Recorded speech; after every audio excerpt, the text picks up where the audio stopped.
mas vamos seguir com a análise aqui. Temos o Gustavo Uribe, que acompanhou bem ao nosso lado esse discurso. E Uribe, quais pontos que você destacaria que se mantém no discurso de Bolsonaro, inclusive desde o ano passado? Questão da Amazônia, ele repetiu, ele falou também sobre a produção de alimentos, repetindo parte do que disse, o fato dele dizer que o governo federal combateu a pandemia da Covid-19 e valorizou a vacinação, enfim, o que não mudou de lá para cá e o que mudou com uma campanha eleitoral em curso? O que não mudou foi o discurso de proteção da floresta amazônica, que o Brasil tem protegido e mantido as matas, e a gente sabe que a gente está num recorde de desmatamento dos últimos 10 anos. Falou da corrupção, nós não temos uma corrupção sistêmica no governo, mas a gente lembra, por exemplo, o escândalo do MEC, do pagamento a pastores evangélicos, propinas até em barras de ouro, e também aquela questão de superfaturamento que o Tribunal de Contas apontou em relação à produção de cloroquina. Mas você tem alguns acenos do presidente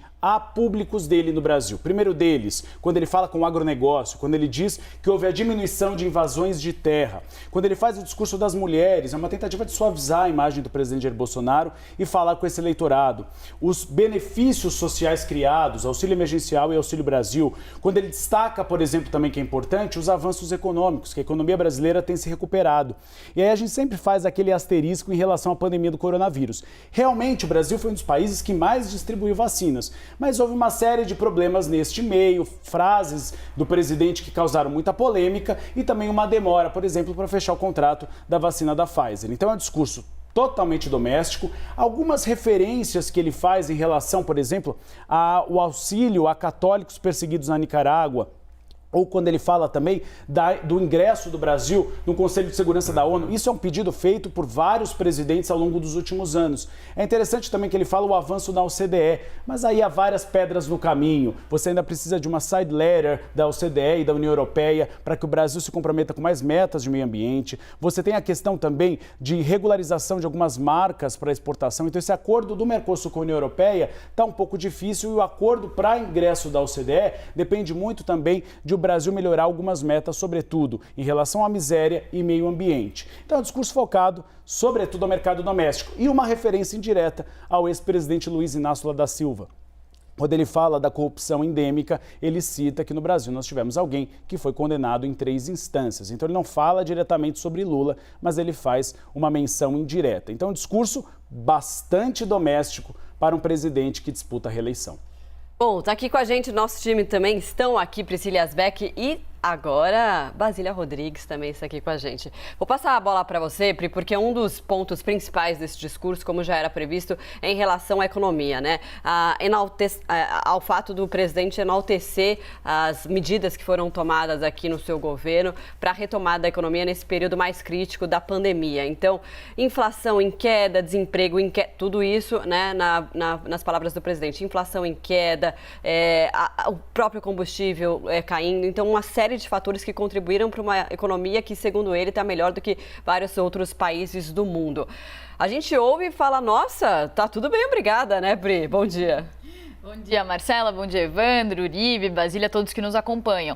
Pois é, já era esperado que o presidente fizesse um discurso muito focado em economia, nos méritos da economia brasileira. Então, ele destacou deflação, destacou os marcos do saneamento, ferrovias, gás, destacou também o desemprego, destacou todos os pontos positivos da economia. Mas, como a gente também percebe em outros discursos, o que o governo faz é destacar o copo meio cheio, né? Então, ele fala sobre todos esses pontos, e um aspecto que me chamou muita atenção foi que ele diz o seguinte, que ele conseguiu promover uma queda na inflação sem racionamento de preços e sem intervenção federal. De fato, se você for observar o que é intervenção federal, é algo muito mais incisivo, tem ali algumas previsões ali legais de intervenção federal, mas ele dá a entender que não teve alguma medida artificial do governo para tentar conter esse aumento de preços. E na verdade teve, né? O governo federal, ele gastou muito dinheiro justamente para conseguir fazer um estímulo para a economia, para que a economia reagisse nesse momento de crise maior, fez também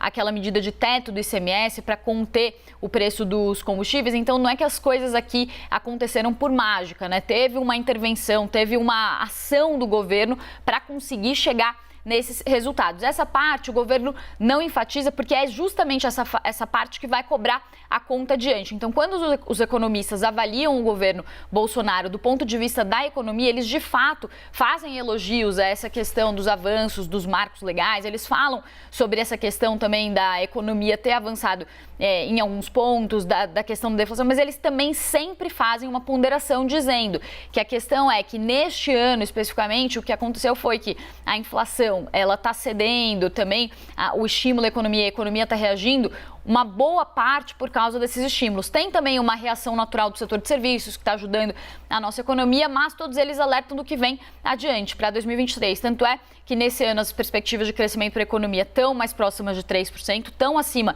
do resto do mundo, mas para o ano que vem as perspectivas são de uma desaceleração muito forte, com a economia crescendo só 0,5% e com uma situação fiscal muito incerta para o ano de 2023. Então, essa parte de toda a ponderação, é claro que o presidente Jair Bolsonaro não fez. Estava até conversando com a professora Fernanda Manhota e perguntando como que acontecem os discursos dos candidatos em ano de eleição, né, na Assembleia da ONU. E ela falou que é natural que os candidatos, os chefes de Estado que estão em ano de eleição, eles façam todo um elogio do seu próprio governo. Então, o presidente Jair Bolsonaro, ele seguiu o script, mais falando do copo meio cheio, não falando sobre o copo meio vazio, claramente. Vou passar a palavra agora para Basília. Basília, que bom falar com você novamente ao vivo. Seja muito bem-vinda aqui ao live. Basília, eu queria tocar contigo essa questão, duas questões. A da ideologia de gênero, o presidente dizendo que repudia mais uma vez esse assunto. E uma outra questão é aquele eleitorado que está tanto agora no foco de todas as campanhas aqui no Brasil, que é o eleitorado feminino. E ele simbolizando que trabalhou muito para combater a violência contra a mulher. Mas recentemente a gente viu o corte de verbas para programas de combate à violência contra a mulher. O que cola e o que não cola? Tudo bem, Marcela, Cine, Uribe, que tá aí enchendo o saco de vocês. Olha, se livrou, né? Ela tá assim, você mandou essa bomba pra cá, Basília. E também a Pri. Pois é, olha, mais cedo eu até comentei junto com o Colombo no Novo Dia. Soldado no quartel quer trabalho, candidato em pleno período eleitoral faz campanha. Então, nada mais do que esperado essa mistura da persona presidente com candidato à presidência da República. O presidente Jair Bolsonaro, ao contrário de outros candidatos, diferentemente de outros candidatos, como parte justamente do cargo que exerce, ele tem este privilégio de falar com um público qualificado, estar numa concentração de líderes mundiais, ter os holofotes do mundo, né, voltados para ele, para saber o que o presidente do Brasil tem a dizer para todo o globo. Bom, aí na ocasião, o presidente mirou em alguns assuntos e alguns grupos também, segmentos de eleitorado que são importantes, até considerados decisivos, seja do ponto de vista de voto quanto de narrativa para essas eleições. Me chamou a atenção os acenos que ele fez tanto para o agro, dizendo que é o orgulho do Brasil. Isso não deixa de ser um contraponto a uma postura que o ex-presidente Luiz Inácio Lula da Silva adotou em debates, sabatinas anteriores, até fazendo ali a menção a um tipo de fascismo de alguns grupos ruralistas, né? Discurso esse que Lula foi abandonando, né, esvaindo ao longo da campanha presidencial. Então, Bolsonaro se firma como este candidato que valoriza o agro. Sobre as mulheres, já de cara, né, o cenário está pronto aí com a presença da primeira-dama Michele Bolsonaro. Ela esteve com ele em Londres, agora está na Assembleia Geral da ONU. A perspectiva era essa mesmo, que o presidente falasse dos assuntos que são importantes para a campanha. Até recentemente, conversando com auxiliares do QG bolsonarista, quando a gente perguntava o que vai ter no discurso, a primeira resposta já era Auxílio Brasil. Tinha que falar das medidas do ponto de vista de economia que foram adotadas para tirar o Brasil do pior da Covid-19, do pior momento da economia provocado pela crise da Covid-19. Então, tudo isso ele colocou no seu discurso. É um tipo de discurso que ele faz uma apresentação para o mundo sobre o legado que ele está deixando neste primeiro mandato e, eventualmente, o que pode acontecer no segundo mandato de Jair Bolsonaro. E como você bem colocou, é um aceno aí para o público feminino que pode ser decisivo nestas eleições. E as pesquisas mostram que, majoritariamente, o ex-presidente Luiz Inácio Lula da Silva tem vantagem sobre o convencimento desse público, né, das mulheres na hora do voto. Bolsonaro está correndo atrás e ele deixou aqui, por conta do seu discurso, pelo menos 3 parágrafos falando de assistência, aprovação de projetos, falou de feminicídio, falou também da entrega de títulos de terras para mulheres, né, que comandam aí os seus lares, né? Falou dessa mulher independente, que é um tipo de figura que ele cola ou quer colar na Michelle.